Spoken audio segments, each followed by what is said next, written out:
God aften alle sammen og velkommen. IFP Loopy Nordic Academy Webinar Series 2025.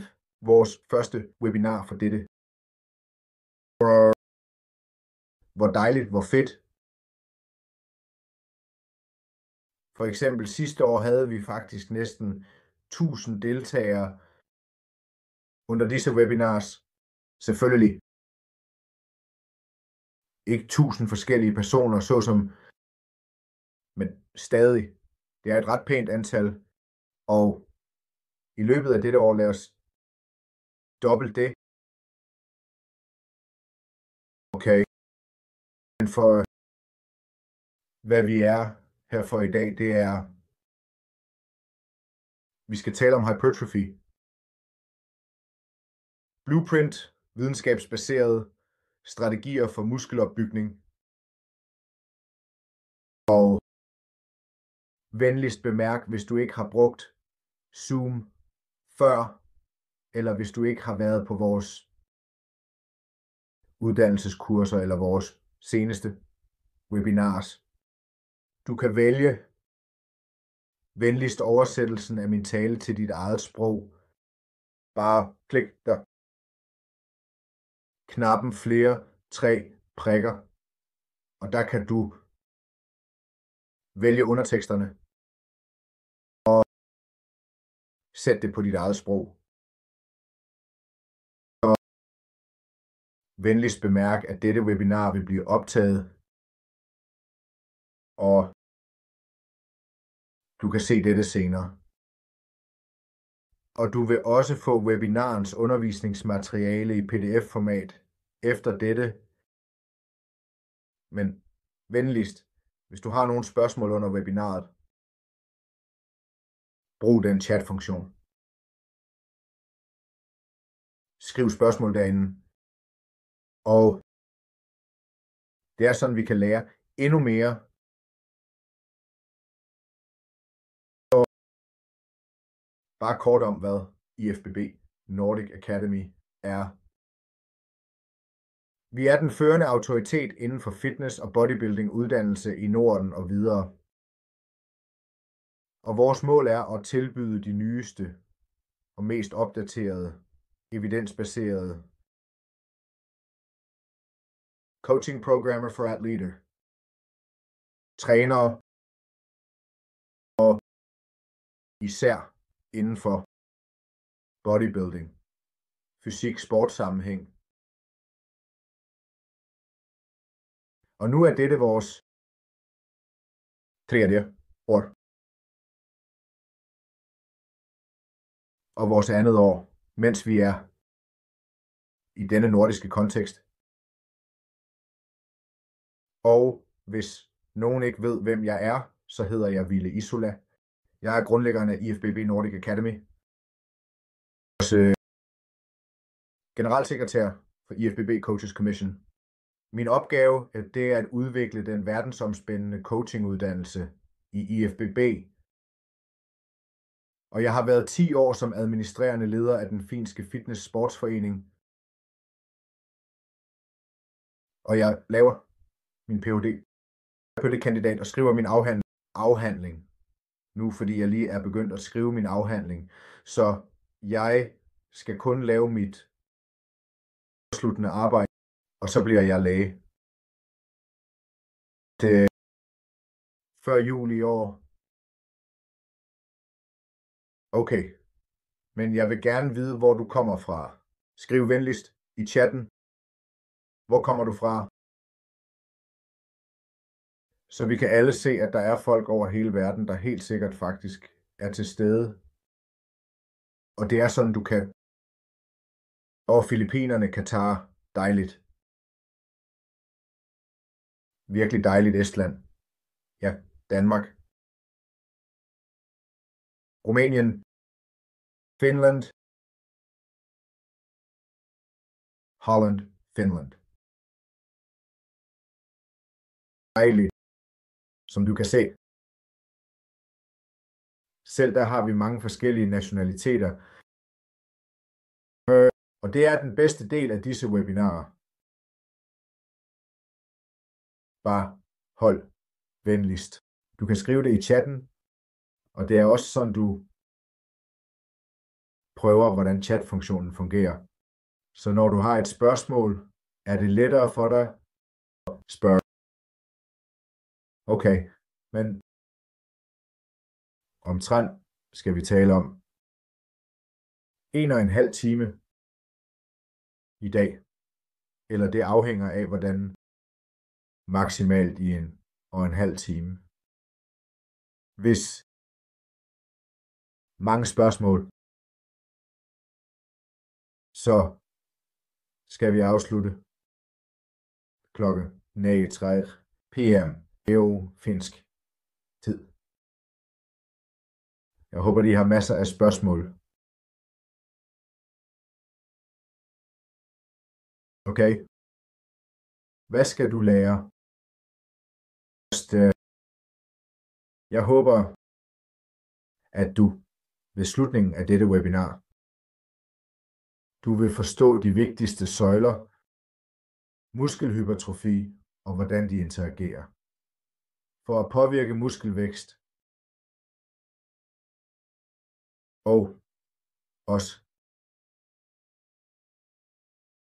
anvende evidensbaserede strategier for at optimere træningsvolumen og frekvens for at opnå muskelmasse.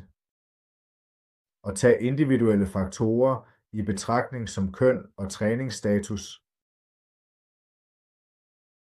Også skelne mellem strenge og snyde repetitions teknikker.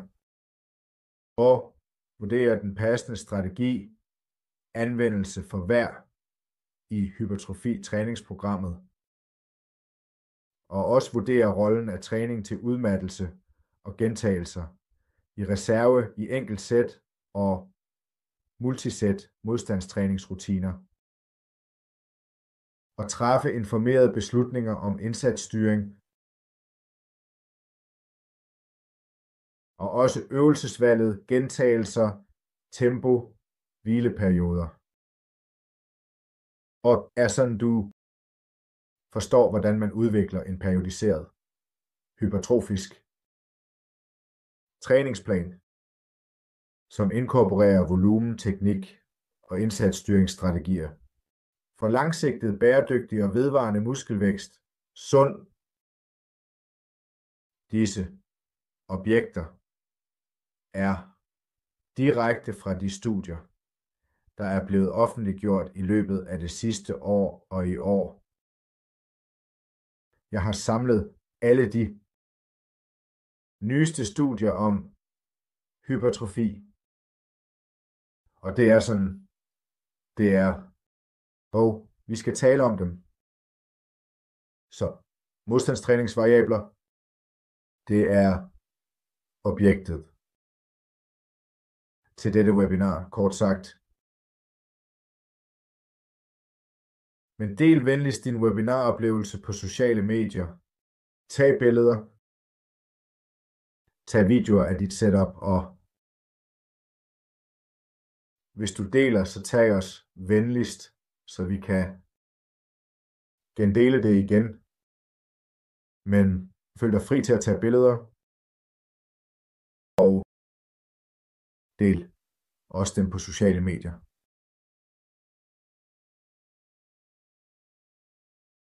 Og før vi går ind i dagens emne,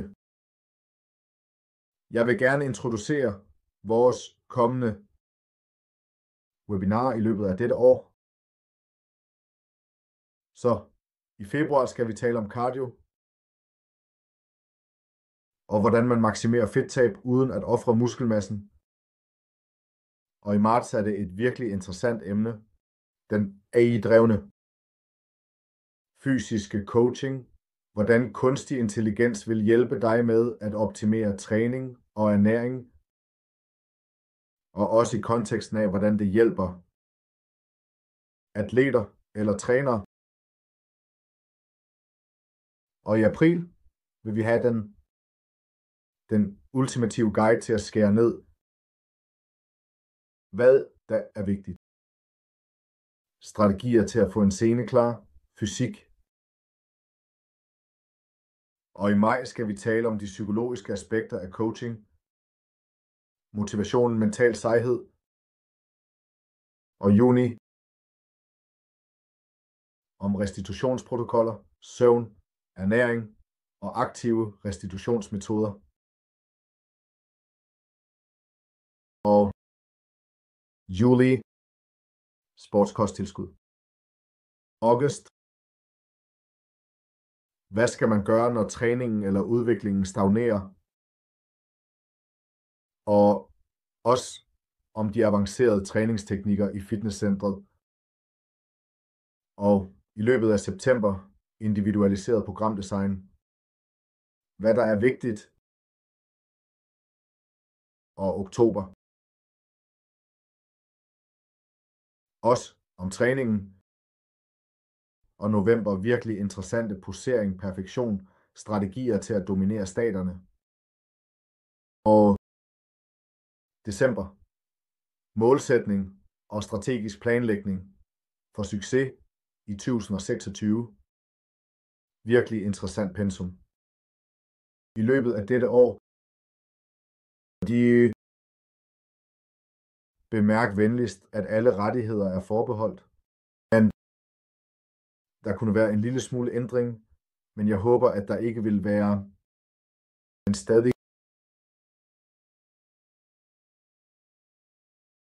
Webinaret er altid om torsdag, og det starter i 20:00 og slutter kl. 21:30.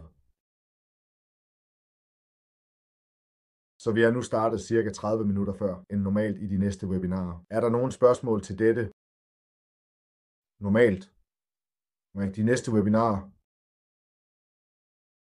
Er der nogen spørgsmål til dette webinar? Synes du webinar i løbet af dette år? Hvad synes du? Er der gode emner, interessante emner? Der er noget kritisk eller mangler der? Hvad du gerne vil diskutere yderligere i disse webinarer, og om dette, hvordan du kan ansøge om dette og deltage i disse webinarer. Du skal være medlem af vores indre kreds. Og hvor meget koster det? Det koster 12 euro om måneden, eller 99 euro om året. Og det er ret billigt, fordi et enkelt webinar vil koste 30 euro. Så hvis du vil lære hele tiden nye ting, det her det er den nemme måde, og det her det er den virkelig billige måde at gøre det på. Okay? Er vi klar til at se på træningsvariabler i hypertrofi? Hvad er vigtigt? Så som jeg sagde, har jeg læst, gennemgået og analyseret 11 nylige studier. Og den nyeste undersøgelse, det kom faktisk i denne uge. Og der var virkelig en god diskussion på sociale medier i går. Så virkelig interessant og virkelig nylige studier her. Okay? Så hvad er vigtigt? Når vi taler om hypertrofitræning, IO Fitness Center. Og hypertrofi. I første omgang, det handler ikke om at blive større. Det handler om at opnå muskelvækst med lav fedtprocent af forskellige årsager. Og der er ikke en magisk løsning for hypertrofi. Så hypertrofi der er en kompleks proces, der påvirkes af en kombination af faktorer og mere. Tænk på disse søjler muskelvækst. Udforske dem. Der støtter muskelvækst. Så i de næste slides vil vi udforske disse træningsvariabler, begyndende med volumen og frekvens. Træningsvariabler. Vi starter med volumen og frekvens. Så går vi videre til intensitet og indsats. Øvelsesteknik, valg af øvelser, nuancerne af repetitionsområdet, tempo og hvile, og til sidst periodisering. Og lad os huske den røde tråd, at ideen om den bedste hypertrofitræning er personligt tilpasset og solidt forankret i videnskabelig evidens. Og efter vi har diskuteret disse træningsvariabler, hvad den nuværende videnskabelige litteratur siger om disse, så vil jeg introducere dig til Nordic Academy træningsmetoden. Du kan bruge det, du kan prøve det, men det er noget, vi har opfundet, og jeg er virkelig begejstret for det. Men lad os starte med at se på disse variabler først. Volumen, fundamentet, men hvor meget? Du har måske hørt, at der er et dosis-responsforhold for volumen, at mere volumen generelt giver større hypertrofi.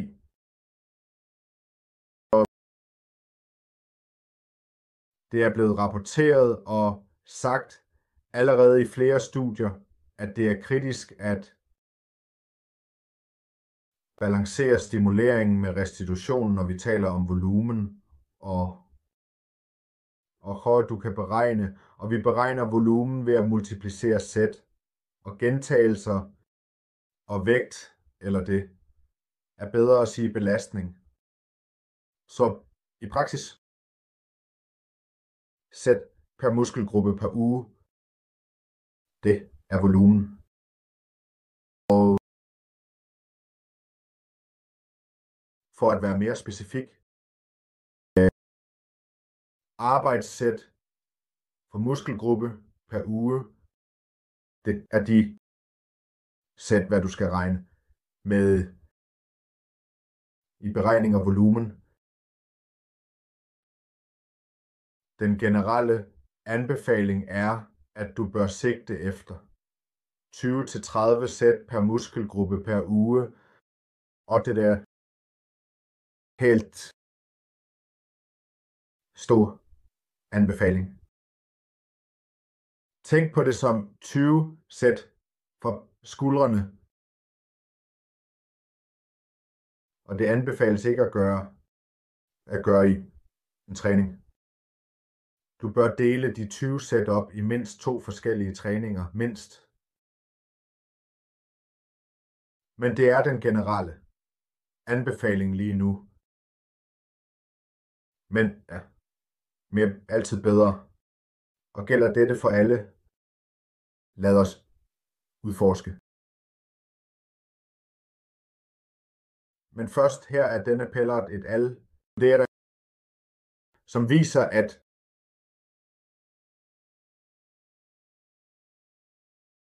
hvordan disse generelle anbefalinger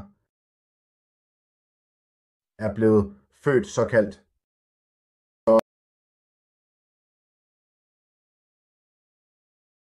Den minimale effektive dosis for muskelhypertrofi er 4 arbejdssæt. Det er ret lavt. Tænk over det. Du har kun brug for kun 4 arbejdssæt, og du kan have målbar muskelvækst. Og når du så øger volumen, laver du 5-10 sæt om ugen. Og dette interval repræsenterer det ideelle punkt, hvor du får mest ud af dine penge. Og hvert ekstra sæt inden for dette interval giver en relativt stor stigning i hypertrofi. Og denne tabel betyder, at hvis du i øjeblikket laver 5-10 arbejdssæt for dine deltoider i løbet af ugen,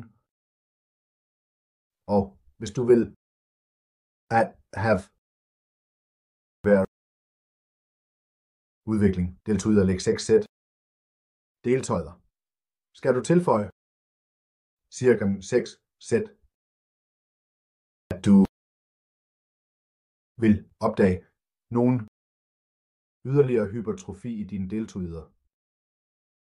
Okay, så tilføjer du de 6. Og så laver du denne slags volumen, som er meget effektiv. 11 til 18 arbejdssæt for dine deltoider. Og typisk opdelt i delt training. Men hvis du vil have yderligere udvikling for dine deltoider, du skal cirka tilføje 8,5 arbejdssæt i din uge for at opnå igen målbar hypertrofi. Så taler vi om dette tal 90 til 29. Og du har gjort dette i noget tid, og du ender med at plateauere med din deltoid hypertrophy. Så tænker du, at okay, jeg må tilføje mere volumen. Så du skal tilføje cirka 11 arbejdssæt for en uge, hvis du vil have nye gevinster for dine deltoider. Og så taler vi om 13 til endda 42.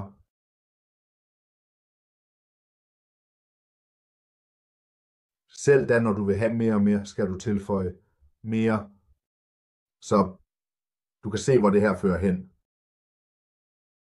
Jo mere du laver volumen, lige nu, jo mere du skal tilføje, hvis du vil have ny udvikling for dine deltoider.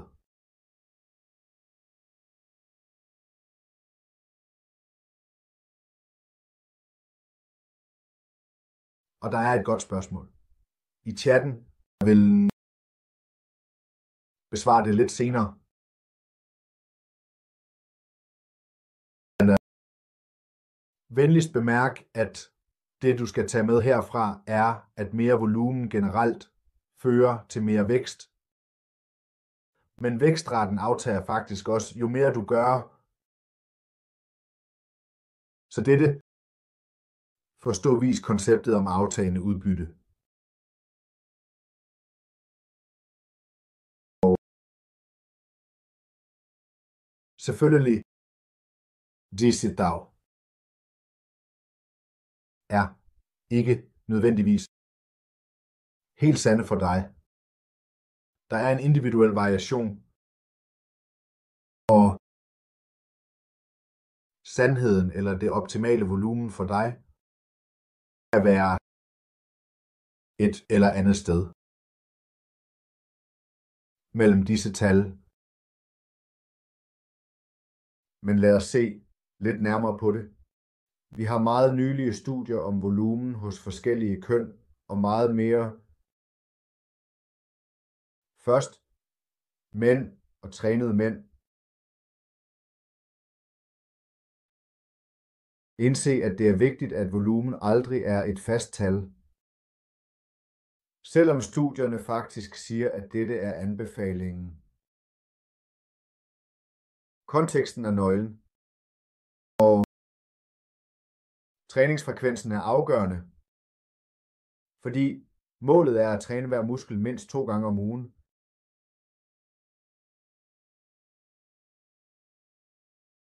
Det ændrer situationen, du kan dele det. Situation. Fordi du kan dele det. Det samlede volumen. Selvfølgelig, hvis du træner 2 gange om ugen. Så lad os personligt gøre dette volumen lidt her. Barshane al.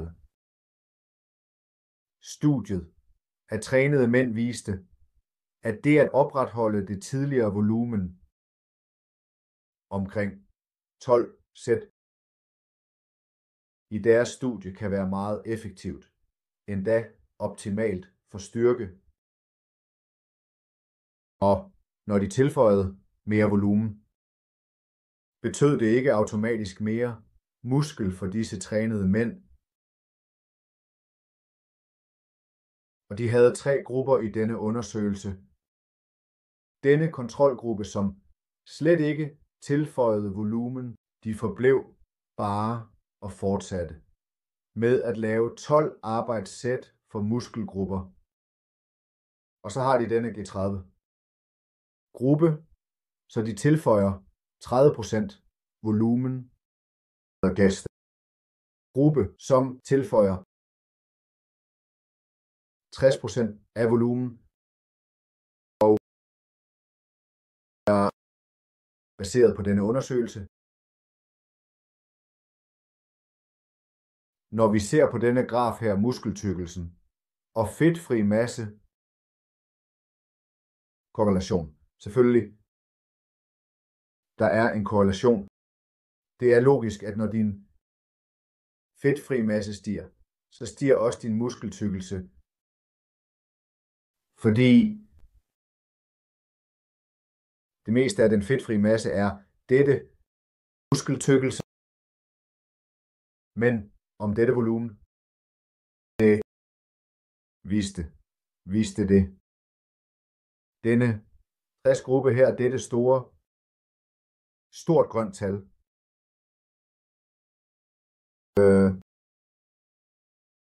Grafen her. Der var nogle indsigter der. Når volumen øges med 60%, er der endda mere muskelvækst.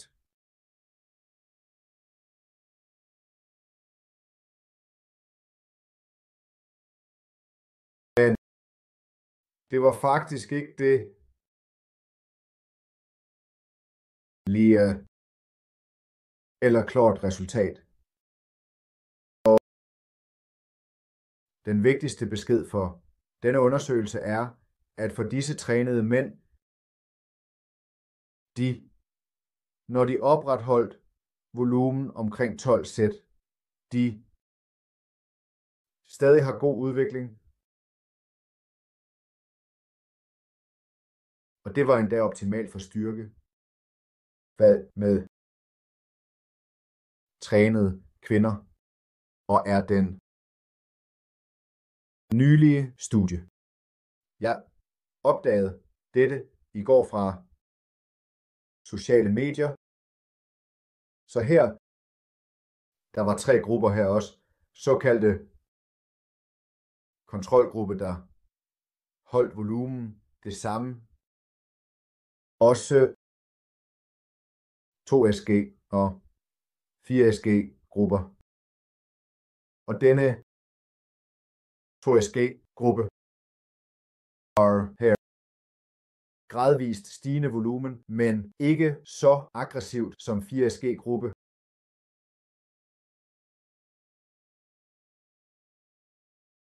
Aggressivt som denne 4SG gruppe.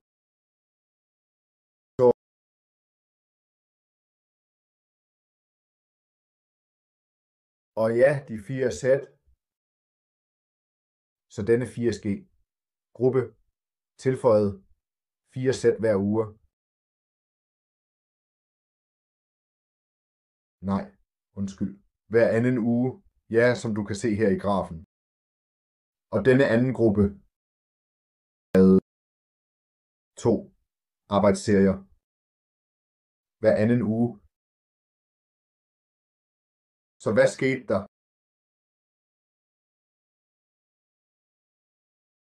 Så den SG-gruppe, det har det mere positiv ændring i benpres. Maksimalt 1 gentagelse. Deres vastus lateralis muskel, som er den ene muskel i dine quadriceps. Her. Det er en side af låret. Jo mere den største stigning sker i den gruppe, som progressivt og mest aggressivt øge træningsvolumen. Og det samme gælder for muskeltykkelsen af den samme muskel. Og det betyder, at volumen er ikke en størrelse, der passer til alle. Og vi kunne endda sige, at øse gradvist over tid er gavnligt, i det mindste for kvinder. Så du bør tilføje dit volumen gradvis. Og her til sidst var der endda 40 til 30 arbejdssæt for den muskelgruppe om ugen ret meget. Tænk på at lave næsten 40 arbejdssæt for din deltoid på en uge. Det er som 3 gange om ugen.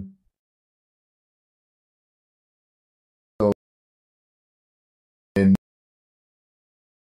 der er takeawayen her.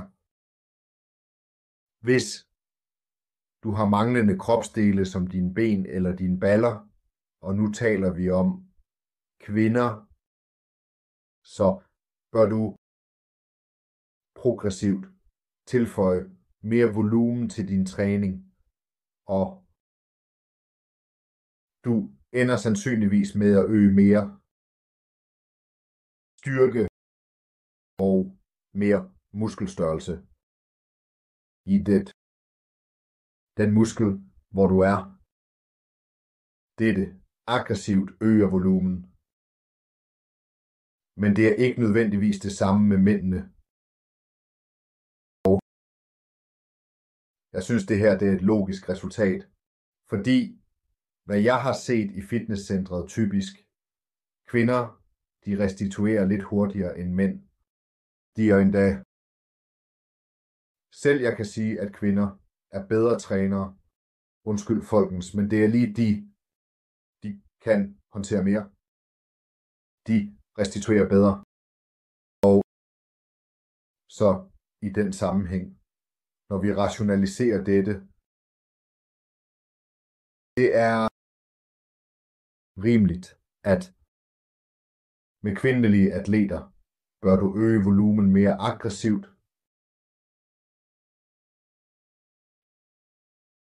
Hvad med efter disse 12 uger her? Skal vi tilføje volumen? Nej, selvfølgelig ikke, for ellers så skulle vi. Efter et år burde vi forlade os på, at træningen i fitnesscentret ville vare 48 timer eller mere. Og når du når din såkaldte volumengrænse faktisk, du ved, når der er en grænse, fordi din træningspræstation begynder at falde, først flader det ud, og så begynder det at falde. Og det er tegnet for dig, at okay, det er bare for meget volumen for mig. Så det er godt at nulstille volumen og starte forfra. En gang imellem og begynde at klatre op igen. Så hvis vi her har en 12 ugers blok, så det starter vi en anden 12 ugers blok, lidt anderledes øvelser osv. Men ja, jeg vil sige, lad os se på de andre variabler først, så konkludere, hvad disse nylige studier siger. Okay, træningsteknikken ud over strikt form. Vi hører ofte, at strikt form er den eneste måde at gøre det på. Og hvis nogen snyder i fitnesscentret, så er det altid dårligt. Som at lave bicep curl med at svinge din ryg. Men faktisk lavede Augustin et al, en fin undersøgelse, hvor de kiggede på, har du nogen fordel, hvis du laver snydereps? Og bemærk venligst, at de kun gjorde det med snydereps, med biceps curl og triceps pushdown. Og disse deltagere var utrænede. Det er selvfølgelig en forbehold for denne undersøgelse, men stadig, hvis vi tænker, når der er en personlige trænere på linjen, når en utrænet klient kommer til dig og siger, jeg vil gerne starte med at træne, så hvad gør du? Først sæt ham eller hende til at gøre den strikse form eller snyd. Reps, selvfølgelig altid den billige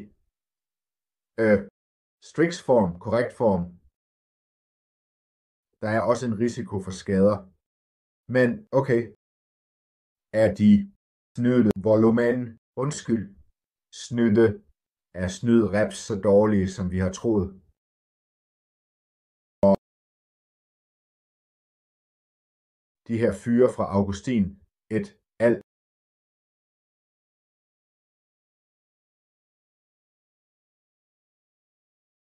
Vidste at nej, du vil få de samme resultater i biceps og triceps. Enten du laver snyder eller striksform. Ingen forskel. Så hvad betyder det i praksis? Efter min mening er det,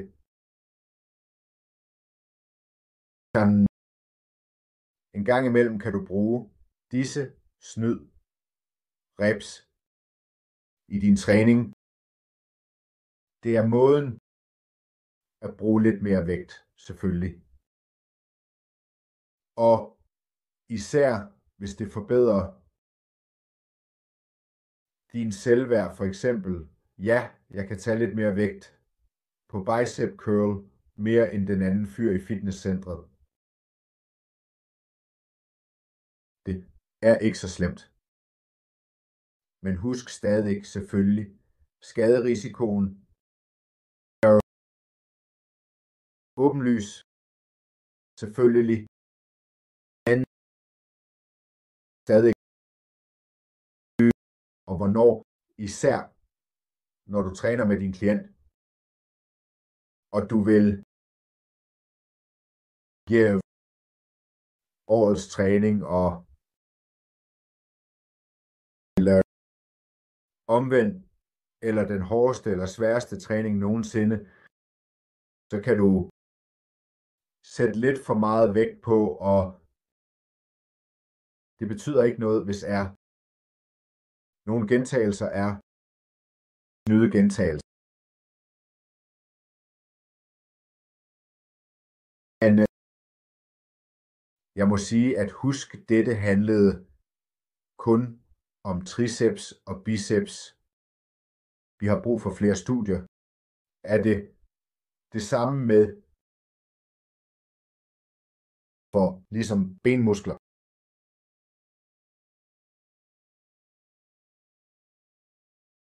Og ja, det er helt rigtigt, at snyd også gør det sværere at følge progressionen, fordi vi så ikke kan kontrollere formen. Og det er godt, virkelig godt. Greb bare om den muskelgruppe, og det volumen 20-30 sæt om ugen for muskelgruppen. Ikke så meget, hvis intensiteten er tæt på udmattelse eller gentagelser i reserve 1-3. I de studier blev det volumen og den gentagelsesintensitet blev kontrolleret. Næste, lad os tale om dette. Gentagelser i reserve. Hvad det betyder, og hvad med intensiteten? Hvad ved vi nu om intensiteten? Men først, hvad er gentagelser i reserve. Gentagelser i reserve betyder, hvor mange gentagelser du kunne lave, efter at du har lavet sæt. Hvis du laver squats, føler at du kun kunne lave 2 mere. Føler at du kan lave 2 mere. Kunne du kun lave 2 mere. Men ikke mere end 2. Så er dine gentagelser i reserve i det sæt, i det specifikke sæt, 2. Så tænk på gentagelser i reserve som din benzintank til løft. Fuld tank, så har du mange gentagelser. Venstre. Og tom tank. Dine gentagelser i reserve er 0. Og lær at holde styr på disse gentagelser i reserve.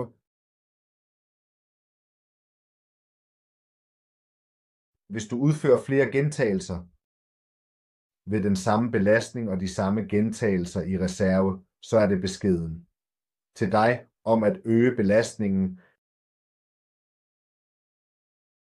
Og du bliver stærkere, hvis du kan opretholde de samme gentagelser i reserve med tungere vægte.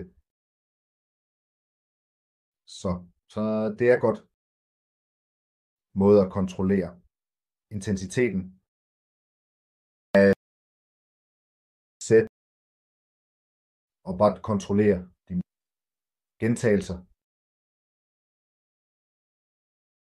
Og selvfølgelig, hvis vi nu taler om de snydegentagelser eller vores strenge gentagelser, hvordan kan vi sige, at vi kunne snyde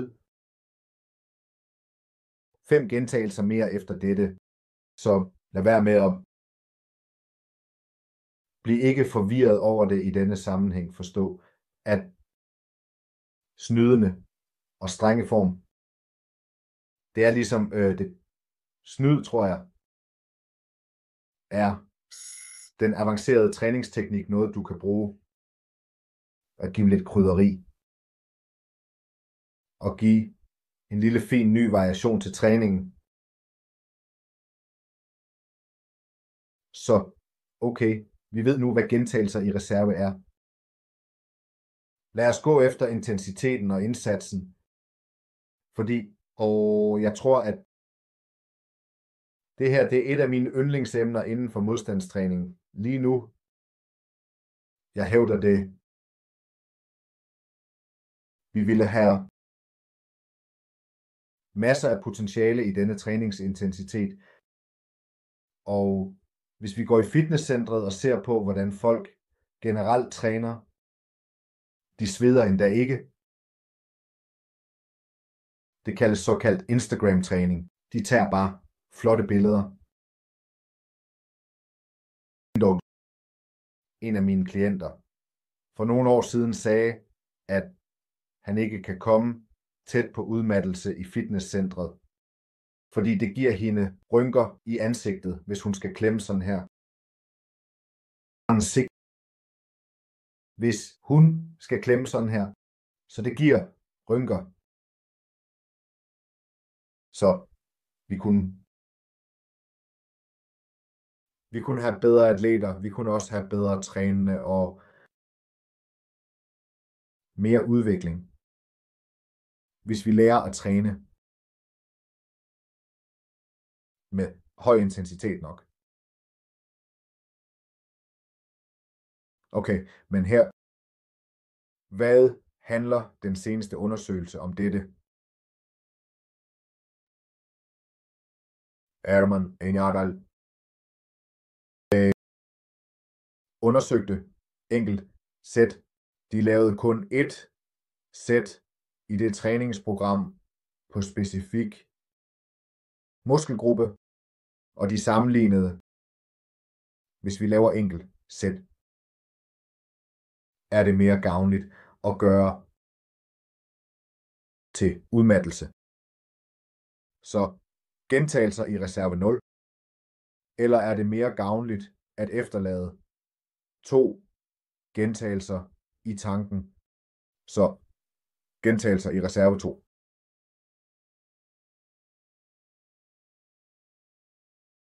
Og hvad så? De konkluderede, at der ikke var nogen større hypertrofifordel. Blev set i den gruppe, der gjorde alle sæt ind til udmattelse. Der var en lidt bedre, men det nåede ikke den statistiske signifikans. Men lignende styrke- og udholdenhedsgevinster med denne udmattelsesgruppe og gruppen med gentagelser i reserve. Og det er altid. Jeg bliver ofte spurgt, om jeg skal træne indtil udmattelse, og indtil jeg fejler, eller om det er gavnligt at efterlade 2 gentagelser i tanken. Og tage dette koncept ind i det virkelige liv. Først, en vigtig ting er, at jeg tror ikke, at alle kender deres grænse. Så jeg tror ikke, at alle kender deres sande fejlpunkter. Så virkelig, hvor de er, virkelig træning indtil udmattelse. Og når du anbefaler til din klient at træne indtil udmattelse, eller altid efterlade 2 gentagelser i tanken, skal du være sikker på, at praktikant virkelig kender hans eller hendes grænser. Fordi for mig, hvis klienten kommer til mig, begynder ikke så meget erfaring med træning i fitnesscenter. Jeg vil altid sige det så hårdt som muligt, og altid ind til favorit på. Indtil jeg har tid til at lære til den enkelte, hvad der virkelig er fejl, og hvad der ikke er. Og den diskussion om, hvorvidt træning indtil udmattelse forårsager det overtræningssyndrom. Jeg tror ikke, det gør. Men i en anden kontekst,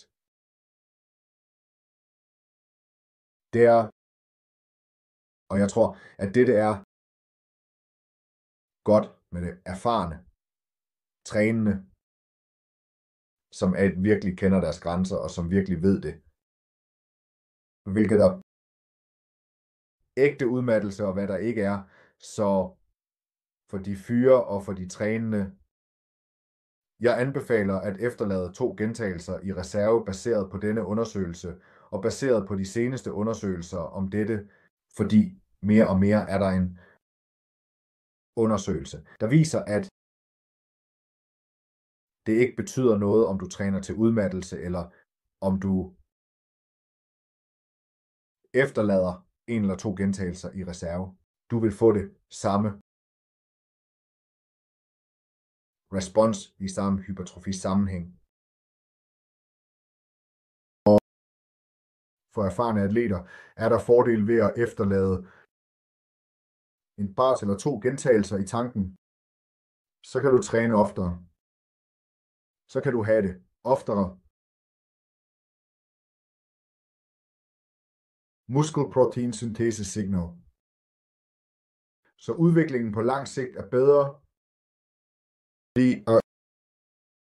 Tænk på, hvad du laver så tungt som muligt i din bentræning. Så du laver så tung en bentræning, at du ikke kan gå i en uge, og du kan ikke træne dine ben før efter 7 dage. Eller gør din bentræning med høj intensitet, men du efterlader stadig altid 1 eller 2 gentagelser i tanken. Men du kan træne dine ben igen efter 3 dage. Så du har trænet ben 2 gange. Eller sammenlignet 1 gang. Hvilken en er mere anabolsk?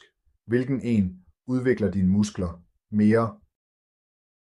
Selvfølgelig det 2 gange om ugen. Så dette er altid et spørgsmål om konteksten, om individet, en atlet og de individuelle præferencer. Så ligesom her vælg baseret på din mål og din træningsstil. Selvfølgelig, det er vigtigt.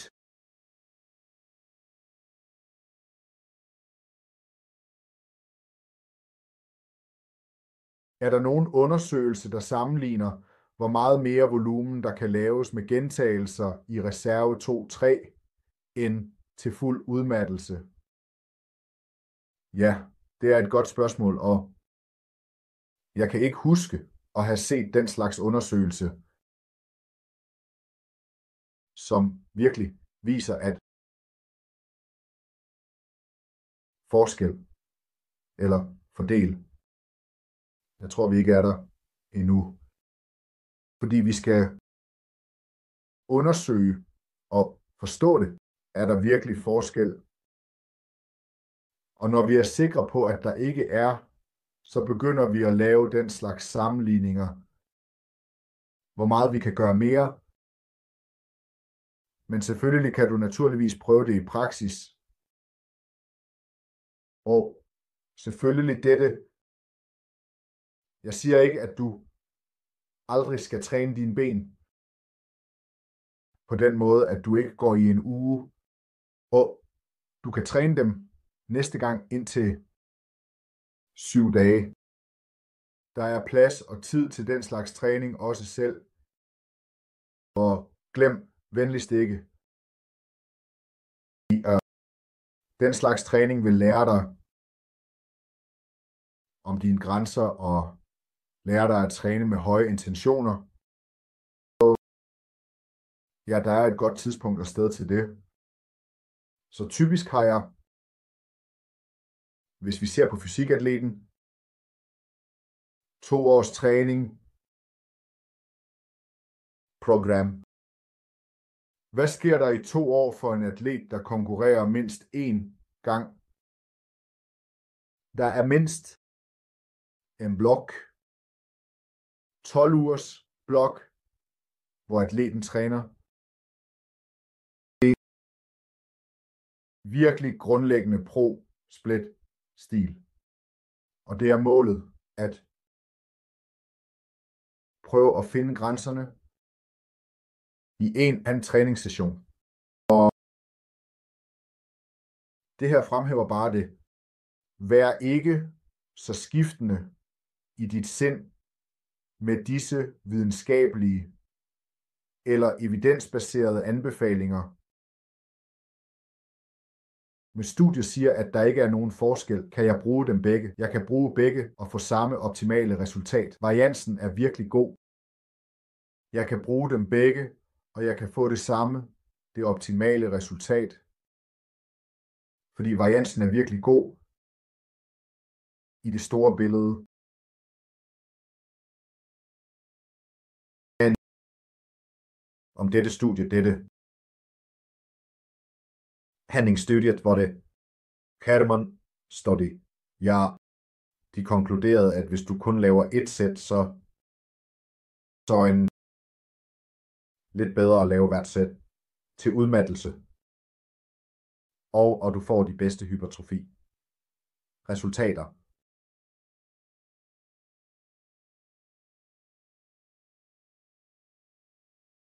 Okay, hvad med måske øvelsesvalget? Et af mine favoritemne og varianterne. Så det handler ikke kun om at få musklerne til at vokse på en generisk måde. Det handler om at forme, styrke og tone de specifikke muskler og områder.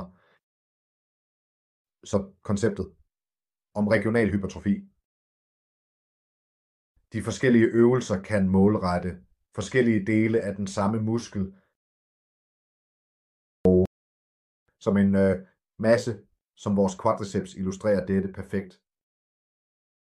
Og jeg vil gerne fremhæve dette studie her, som viser, at vi under benstrækbevægelsen skal have vores overkrop lænet tilbage, så vil vores rectus femoris muskel aktivere på en mere korrekt måde, fordi sådan som det er meningen, det skal fungere, vil det aktivere på en mere effektiv måde, fordi indsættelsen af rectus femoris krydser hofteledet, og så skal vi have hofteledet helt åbent, så rectus femoris kan aktivere på en mere korrekt måde. Og det blev bevist af videnskaben. Men stadig det større billede her er, at en gang en specifik muskel, øvelsen, vil fremhæve forskellige dele af vores muskler, ligesom quadriceps. Der er mere end en muskel. Eller i vores hamstrings mere end en muskel. Så hvis en øvelse fremhæver en af de 4 muskler, så bør du have varianter, som du kan vokse optimalt med. Eller typiske som gluteus maximus, medius og minimus. Hvis du vil vokse dine glutes optimalt, skal du aktivere og i det mindste træne de øvelser, som målretter hver glute muskel og hver del.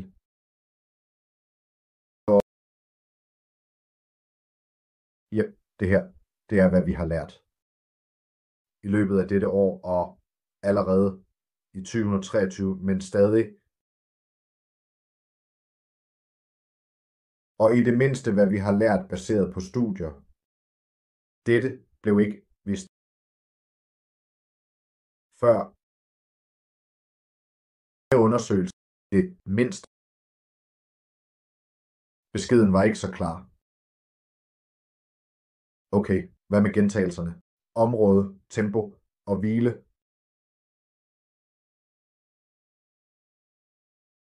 Glem den stive regel om 8-12 gentagelser.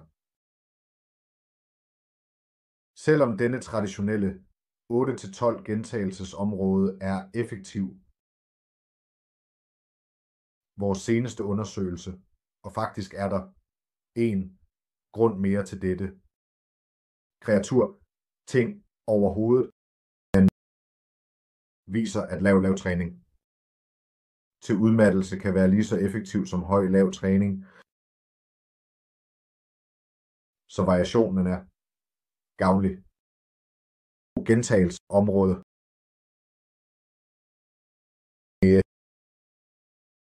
Og så bredt som muligt gentagelsesområde. Som du ved, at den mest mekaniske spænding faktisk vi får, når vi bruger lav belastning og mange gentagelser. Høj belastning og få gentagelser.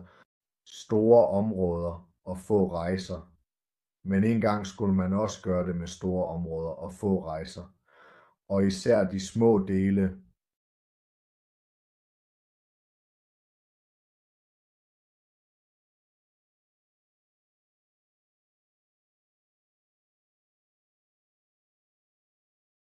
Jeg tænker som dels gluteus medius for eksempel, såsom de muskler i kroppen, der er ansvarlige for bevægelse og stabilitet, og de systemer, der sandsynligvis har flere type 1-systemer end type 2-systemer. Disse systemer er afgørende for at opretholde balance og holdning, og de har ofte en højere andel af muskelfibre, som er mere effektive til udholdenhedsaktiviteter sammenlignet med type 2-systemer.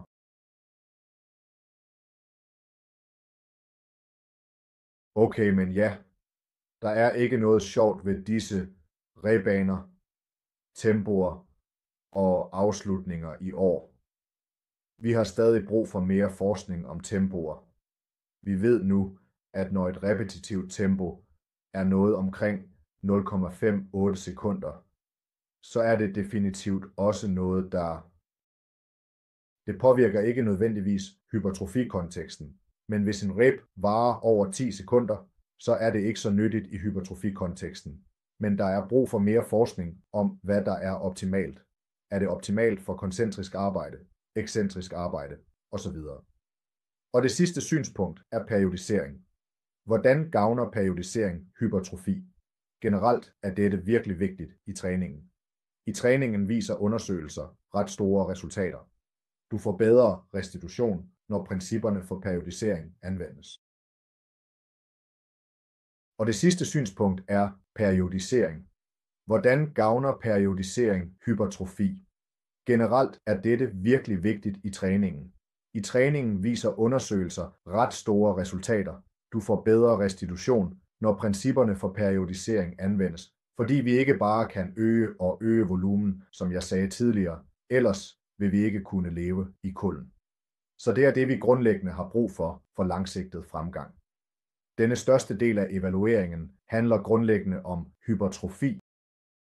Du opnår en bedre helbredelse, når du følger vigtige principper for sundhed. Disse principper kan inkludere at spise en afbalanceret kost, dyrke regelmæssig motion og sørge for tilstrækkelig hvile. En afbalanceret kost giver din krop de nødvendige næringsstoffer, mens motion styrker dit immunsystem. Tilstrækkelig hvile er også afgørende, da det giver kroppen tid til at restituere. Ved at integrere disse elementer i din daglige rutine, skaber du et stærkt fundament for dit helbred. Samlet set, ved at følge disse principper, kan du opnå en bedre helbredelse og et sundere liv. For vi kan ikke bare øge volumen, som jeg sagde før, ellers så skal vi ikke leve i kulden. Og det er vigtigt at forstå, at vi ikke kan fortsætte med at øge volumen, uden at tage hensyn til de langsigtede konsekvenser, som kan påvirke vores livskvalitet negativt. Så det er, hvad vi grundlæggende har brug for til langsigtet forfremmelse. Derfor er det afgørende at have en grundlæggende forståelse af, hvad der kræves for en bæredygtig og langsigtet forfremmelse. Det meste er vurderingen grundlæggende til hypertrofi, som kræver en dybdegående analyse. Denne skovplads ser ud til at drage fordel af periodisering i træningen lidt, men der er brug for mere forskning i dette. Men hvis du ser på disse specifikke undersøgelser her, er der en ret stor effekt, og når det er på den rigtige side, udnytter periodiseringen, og på venstre side favoriserer ikke periodisering, som vi har diskuteret tidligere. Men vi vil lære mere om dette i den nærmeste fremtid, og det er vigtigt at forstå. Jeg er sikker på det, for at optimere vores træningsresultater. Okay, er der nogle spørgsmål om disse forskellige træningsvariable? Hvor meget styrke? Hvad mener du om intensitet og styrke? Præsentationsopgaver, præsentationsanmodninger, repetitioner, strømkurver? Ingen spørgsmål. Okay. Nu vil jeg vise dig vores metode til træning, som tager hensyn til disse nyeste studier. Vores metode til træning er omhyggeligt udviklet og designet til at tage omfattende hensyn til de nyeste og mest relevante studier inden for området, hvilket sikrer, at vi altid er opdateret med den nyeste forskning og viden.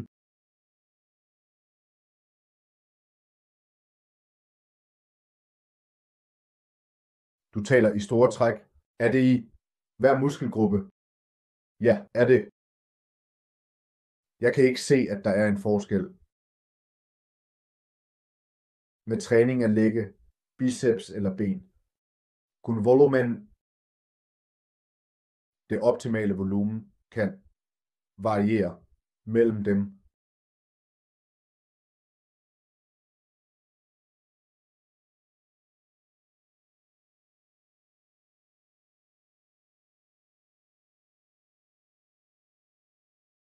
Ja, der er en god diskussion om god RPE. Ja, præcis det er den omvendte i skala for reps in reserve. Ja. Og RPE-tallet, det er bare en sort-hvid definition for det. Det. Hvordan havde du det med den sæt? Hvis reps in reserve, er det hvor mange gentagelser du kunne lave efter sættet? Eller hvor mange gentagelser du kunne lave mere, eftersættet. Og RPE er mere som, hvordan har du det med det sæt. Men de arbejder på samme måde. Jeg foretrækker dette antal reps in reserve, det er det. Ikke lettere at forstå. Okay. Styrkekurven, optimeret hypertrofi og vores avancerede træning. Kursusstuderende har allerede hørt dette. Men jeg udfordrer jer alle til at prøve dette, og send mig venligst en tilbagemelding om dette, men lad os se, og lad mig forklare, hvad dette er. Fordi jeg mener virkelig, at dette er dit hemmelige våben.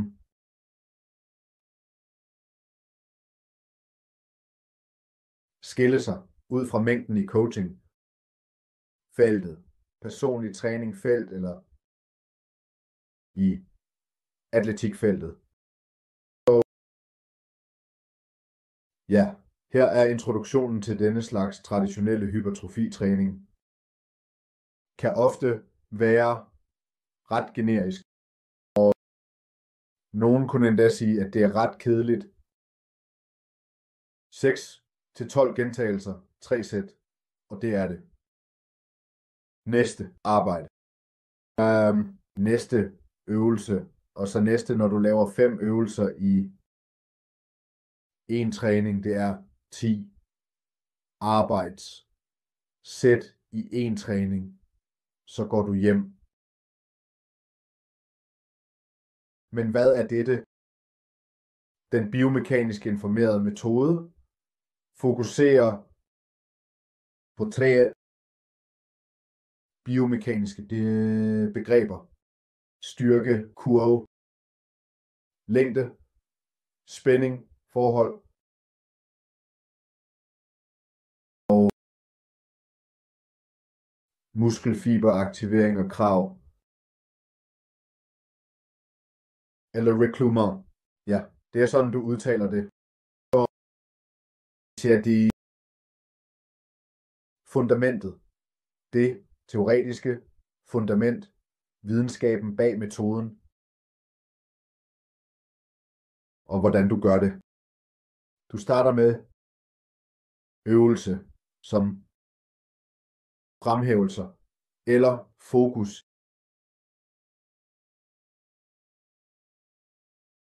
i visse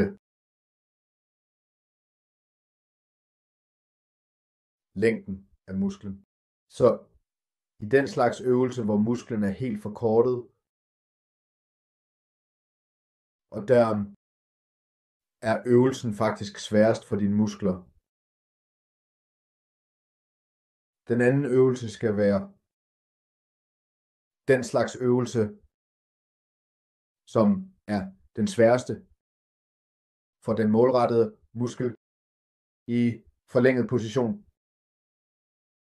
Og den tredje er såkaldt midrange, og jeg har talt om dig.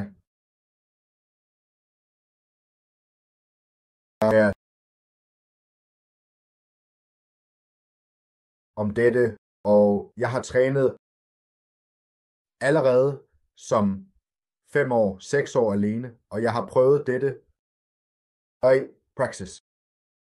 Men nu når vi faktisk har kunstig intelligens, og vi har disse studier, jeg fandt endelig de videnskabelige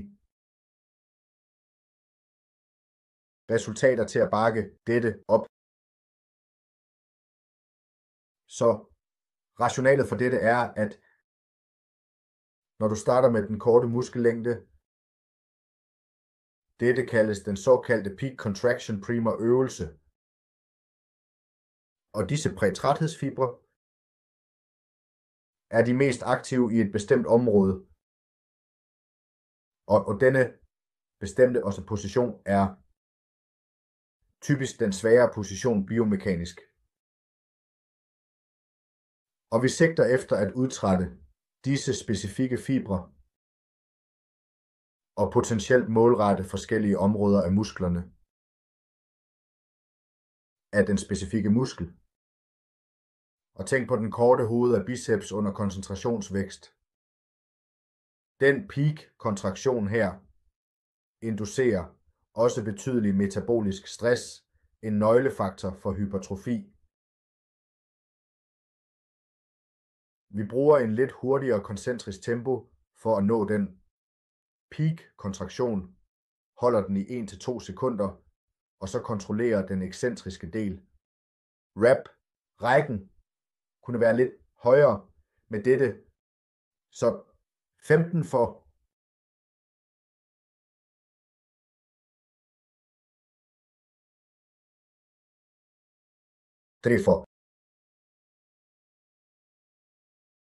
sæt. Og så for denne korte øvelse, tænk på noget som hamstringtræning, liggende ben curl, eller endnu bedre, den siddende ben curl. Når dine ben er lige, der er ingen modstand i din hamstring, eller i det mindste er den ret minimal. Men når du begynder at klemme og lave det koncentriske arbejde, så i toppen af bevægelsen er dine hamstrings helt forkortede. Og det er der, at øvelsen er sværest, så det er en fremragende bevægelse for den første. Bevægelse for hamstrings. Og for den anden, du laver øvelsen med den lange muskellængde, og dette maksimerer den mekaniske spænding og aktive og passive elementer, og fremhæve den forlængede position af den målmuskel.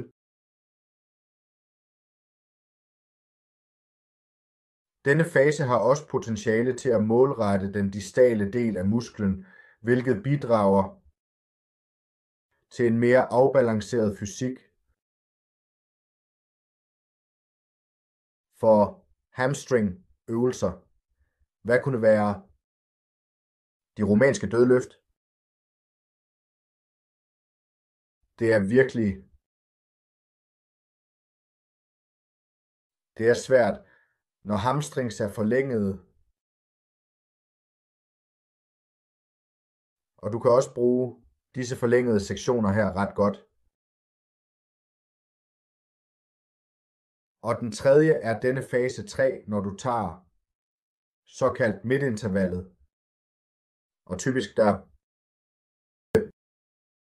laver disse flerledsbevægelser, såkaldte store bevægelser, som du måske tidligere og typisk har gjort altid først. Så disse bevægelser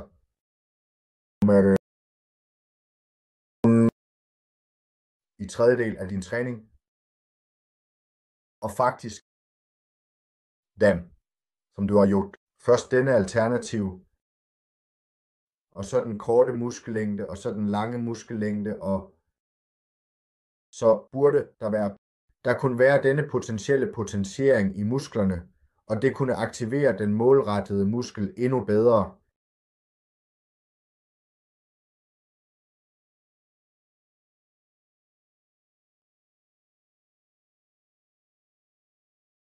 Hvordan du kan lave træningsprogrammet, ligesom ethvert træningsprogram, push, pull, ben, overkrop, underkrop, helkrop, muskelgrupper, del A split.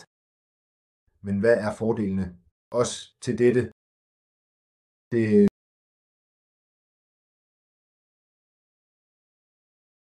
Det kunne måske være nok. Kun de 3 øvelser, at du først gør det kort, så forlænges det, og så midrange. Og det er stort set det. Så har du fuldstændig udmattet dine muskler og dine målmuskler. Så du har ikke brug for mere end det. I det mindste er det en god måde at starte på. Og så kan du tilføje sæt for armen, det eller andre øvelser. Og volumen også. Andre gentagelser. Og her er det godt og nemt at bruge disse avancerede træningsteknikker. Der har været meget snak på det seneste.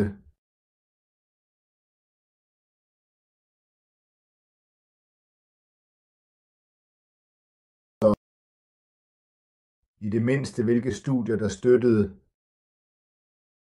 denne træningsmetode. Du kan se dem her. Er dette det bedste træningsprogram i verden? Det kunne være. Men det kan det. Men det er heller ikke nødvendigvis. Jeg opfordrer dig til at prøve og give mig en tilbagemelding. Det er noget andet end hypertrofitræning. Noget anderledes end traditionel hypertrofitræning. Og de koncepter, der ligger bag. Jeg godt lide det. Du bør. Så mig da jeg opdagede dette med en AI. Jeg spurgte AI om mange ting og læste de nuværende undersøgelser. Og da det først var der, jeg var så glad for, at ja, det er det. Okay? Og om dette som vores webinaremne Blueprintet, den videnskabsbaserede strategier for muskelvækst og de træningsvariabler og denne træningsmetode, og du vil få denne forelæsningsmateriale i PDF, så hvis du ikke helt fangede det, alle tingene, bare roligt, du kan læse det på din egen side bagefter. Men nu kan jeg se, at der har været en rigtig god diskussion i chatten, indeed. Og lad os begynde at afslutte vores session for i dag. Nu, hvis du har spørgsmål nu, er det virkelig et godt tidspunkt at spørge om denne RPE bruges ofte i andre sportsgrene, og det blev opfundet af udholdenhedsgutterne, og denne RPE-skala, formelt var det nummeret, eller skalaen er fra 6 til 20, så 6 til 20, og typisk, mens du kører videre på løbebåndet, eller hvis du cykler indendørs og laver sådan en slags udholdenhed test, VO2 max test. Jeg har gjort det flere gange i mit daglige arbejde i militæret, og når du laver denne slags kliniske test, fyren, der tester dig, spørg en gang imellem, hvordan har du det? Fortæl mig, hvordan du har det. Inden for intervallet 6 og 20. Det korrelerer ret godt mod.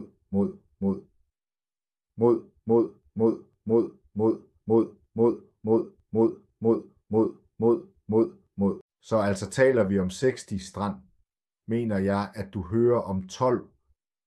Din puls taler godt. 20 slag per 120 slag per minut. Ja, hvis du siger 20, så er dit liv 200. Så du er tæt på dit maksimum. Eller du har allerede nået dit maksimum. RP-skalaen kommer derfra. Det var Shortos og Helms et al. De går derfra, den kom der til. Det er for meget. Er der mindre? Jeg tror, det var Shortos og Helms, der satte det. De lavede det i gymmiljøet i 2005, hvis jeg husker rigtigt. Det var jeg, som gjorde det i gymmiljøet i 2005, hvis jeg husker rigtigt. Så det er ligesom Kalex sagde, at det er miljøbaseret, men det er ikke nødvendigvis, hvilken du bruger To fungerer på samme måde. Vi arbejder på samme måde. Det handler om, hvad man mener om periodisering. Er der nogen anden forskel, når du gør det med gode muskelgrupper? De undersøgelser er svære at se på. Du mener periodisering. Du periodiserer noget. Det er som den påvirkende del. Er det du mener? Låsning af kropsdele i statistikken sidder fast.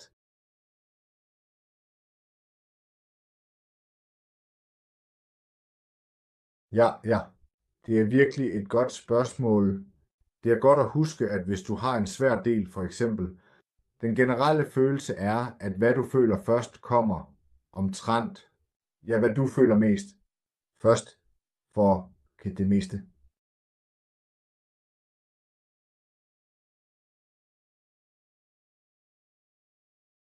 Er stort set udviklet.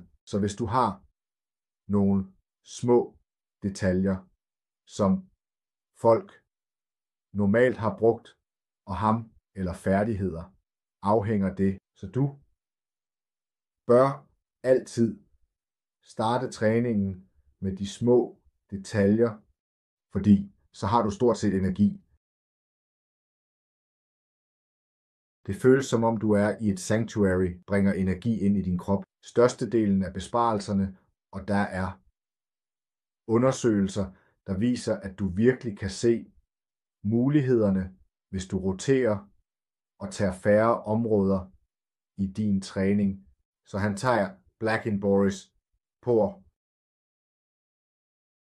Fra træningens perspektiv set,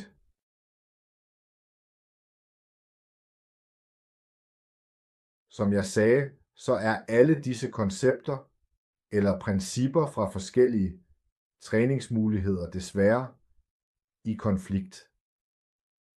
Mellem alle træningsgrupper, der er ingen forskellige træningsgrupper, der ikke beskæftiger sig med normal hypertrofi. Det er de. Og det hele.